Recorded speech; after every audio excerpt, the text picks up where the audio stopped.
ಅಂತ ಮೈಸೂರು ನಗರ ಕಾಂಗ್ರೆಸ್ನ ಪ್ರಧಾನ ಕಾರ್ಯದರ್ಶಿ.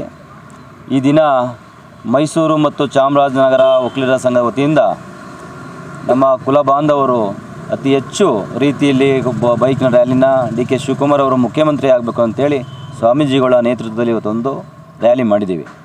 ಇದ್ರ ಉದ್ದೇಶ ಸಾಂಕೇತಿಕವಾಗಿ ಮಾತ್ರ ಇವತ್ತು ನಾವು ಪ್ರಾರಂಭ ಮಾಡಿದ್ದೀವಿ.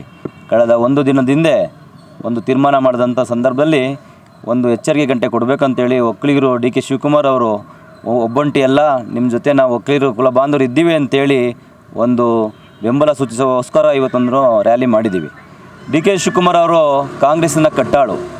ಕಳೆದ 45 ವರ್ಷದಿಂದ ಅವ್ರ ರಾಜಕಾರಣ ಜೀವನ ನೀವು ನೋಡಿದ್ರೆ ಕಾಂಗ್ರೆಸ್ ಪಕ್ಷದಲ್ಲಿ ಇಡೀ ದೇಶದಲ್ಲಿ ಯಾವತ್ತಾದರೂ ಕಾಂಗ್ರೆಸ್ಗೆ ತೊಂದರೆ ಬಂದ ಸಂದರ್ಭದಲ್ಲಿ ಇಡೀ ದೇಶದಲ್ಲಿ ಇವರು ಹೋಗಿ ಹೈಕಮಾಂಡ್ ಏನಾದರೂ ಇಡೀ ದೇಶದಲ್ಲಿ ಏನಾದರೂ ಸೂಚಿಸಿದರೆ ಅದು ಡಿ.ಕೆ. ಶಿವಕುಮಾರ್. ಡಿ.ಕೆ. ಶಿವಕುಮಾರ್ ಕೇವಲ ಕರ್ನಾಟಕದ ರಾಜ್ಯದ ಕಾಂಗ್ರೆಸ್ ನಾಯಕರಲ್ಲ, ಇಡೀ ದೇಶದ ಕಾಂಗ್ರೆಸ್ ಪಕ್ಷದ ನಾಯಕರು ಕೂಡ.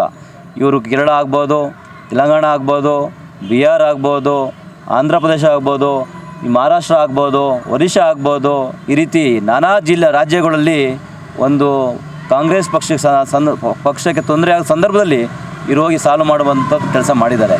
ಅದರಿಂದ ನಮ್ಮ ಸ್ನೇಹಿತರು ಹೇಳಿದ್ರು, ಕಳೆದ ಇಡಿ ಮತ್ತು IT ರೈಡ್ ಸಂದರ್ಭದಲ್ಲಿ ಅವ್ರಿಗೆ ಆಫರ್ ಕೊಟ್ಟಿತ್ತಂತ.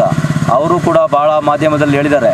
ಆದರೆ ಅವರು ಪಕ್ಷದ ನಿಷ್ಠೆ ಪ್ರಾಮಾಣಿಕೆಗೋಸ್ಕರ ಅದನ್ನ ತ್ಯಾಗ ಮಾಡಿ ಅಧಿಕಾರನ ನಮ್ಮ ಪಕ್ಷದಲ್ಲೇ ನಾನು ಪಡಿಬೇಕು, ನಾನು ಕಾಂಗ್ರೆಸ್ ಪಕ್ಷ ನಿಷ್ಠಾವಂತ ಕಾರ್ಯಕರ್ತನಾಗಿರಬೇಕು ಅಂತೇಳಿ ಅದನ್ನೆಲ್ಲ ತ್ಯಜಿಸಿ ಇವತ್ತು ಕಾಂಗ್ರೆಸ್ ಪಕ್ಷನ ಮುನ್ನಡೆಸ್ತಿದ್ದಾರೆ. ಕಳೆದ ಯಾವುದೇ ರೀತಿ ಸಂದರ್ಭದಲ್ಲಿ ನೀವು ನೋಡಿದ್ರೂ ಕೂಡ KPCC ಅಧ್ಯಕ್ಷ ಯಾರಾಗಿರ್ತಾರೆ ಅವರೇ ಮುಖ್ಯಮಂತ್ರಿ ಆಗುವಂಥದ್ದು ವಾಡಿಕೆ ಕಾಂಗ್ರೆಸ್ ಪಕ್ಷದಲ್ಲಿ. ಆದರೆ ನಮ್ಮ ಒಕ್ಕಲಿಗರು ತ್ಯಾಗಮಯಿಗಳು ಅನ್ನೋದಕ್ಕೆ ಡಿ.ಕೆ. ಶಿವಕುಮಾರ್ ಅವರು ಕಾರಣನೇ.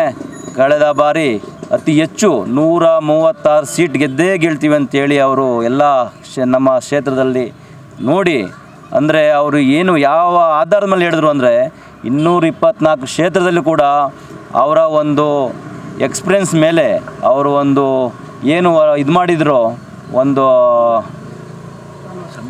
ಸಮೀಕ್ಷೆ ಮಾಡಿದ್ರು, ಅದು ಭಾಳ ಪ್ರಬಲಗೆ ಭಾಳ ನಿಗೂಢವಾಗಿ ಮಾಡಿದಂಥದ್ದು. ಅವ್ರು ಭಾಳ ಜನ ಕೇಳ್ತಿದ್ರು, ಇಂತಿಂಥವ್ರಿಗೆ ಹೇಳ್ತಾರೆ. ನಮ್ಮ ಚಾಮರಾಜ ಕ್ಷೇತ್ರದಲ್ಲಿ ಹರೀಶ್ ಗೌಡ್ರಿಗೆ ಇಲ್ಲೊಂದು ಪ್ರಚಾರ ಮಾಡೋ ಸಂದರ್ಭದಲ್ಲಿ ಕುಂಬಾರ ಕಬ್ಬ ಸರ್ಕಲಲ್ಲಿ ಅವ್ರು ಹೇಳಿದ್ರು, ನೀನು ಗೆದ್ದಂಗೆ ಬಿಡು, ನೀನು ಗೆದ್ದೇ ಗೆಲ್ತೀಯ ಅಂತೇಳಿ.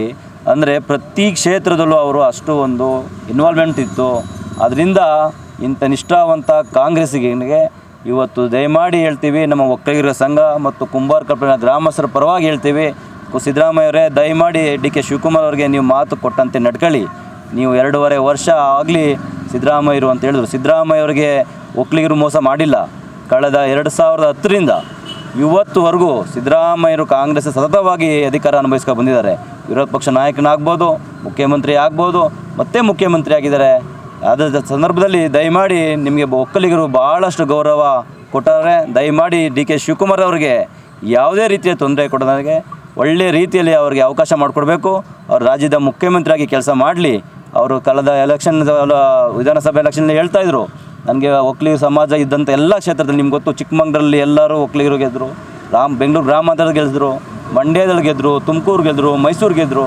ನಮ್ಮ ಒಕ್ಕಲಿಗರು ಏನು ಚಿಕ್ಕಬಳ್ಳಾಪುರ ದೊಡ್ಡಬಳ್ಳಾಪುರ ಎಲ್ಲ ಒಕ್ಕಲಿಗರು ಏನು ಇದೆ ಪ್ರಾಬಲ್ಯ, ಅಲ್ಲೆಲ್ಲೂ ಕೂಡ ಎಲ್ಲ ಕಡೆನೂ ಡಿ.ಕೆ. ಶಿವಕುಮಾರ್ ಒಬ್ಬರು ಮುಖ್ಯಮಂತ್ರಿ ನಮ್ಮವರು ಆಗಲಿ ಅಂತೇಳಿ ಭಾಳಷ್ಟು ಜನ ನಮ್ಮವರ ವೋಟ್ ಮಾಡಿ ಕಾಂಗ್ರೆಸ್ ಪಕ್ಷಕ್ಕೆ ಅಧಿಕಾರ ತಂದಿದ್ದಾರೆ. ಆದರೂ ಕೂಡ ಅವರು ಸಿದ್ದರಾಮಯ್ಯವರಿಗೆ ತ್ಯಾಗ ಮಾಡಿದ್ರು ಅಧಿಕಾರನ. ಅವತ್ತು ಏನು ಒಡಂಬಡಿಕೆ ಆಗಿತ್ತು ಅಂತ ಹೇಳ್ತಿದ್ದಾರೆ 5-6 ಜನ ಮಧ್ಯದಲ್ಲಿ. ದಯಮಾಡಿ ಸಿದ್ದರಾಮಯ್ಯರಿಗೆ ಗೊತ್ತಿದೆ, ಯಾರದೇ ಒಂದು ಒತ್ತಡ ಒಳಗಾಗ್ದೇ ನೀವು ವಚನಭ್ರಷ್ಟರಾಗಬೇಡಿ. ದಯಮಾಡಿ ಡಿ.ಕೆ. ಶಿವಕುಮಾರ್ ಅವ್ರಿಗೆ ಅಧಿಕಾರ ಹಸ್ತಾಂತರ ಮಾಡಿ, ನಿಮ್ಮ ಜೊತೆ ಕಾಂಗ್ರೆಸ್ ಪಕ್ಷ ಒಕ್ಕಲಿಗರು ಕೂಡ ಇರ್ತಾರೆ ಅಂತೇಳಿ ಈ ಸಂದರ್ಭದಲ್ಲಿ ನಾನು ಹೇಳಕ್ಕೆ ಇಷ್ಟಪಡ್ತೀನಿ.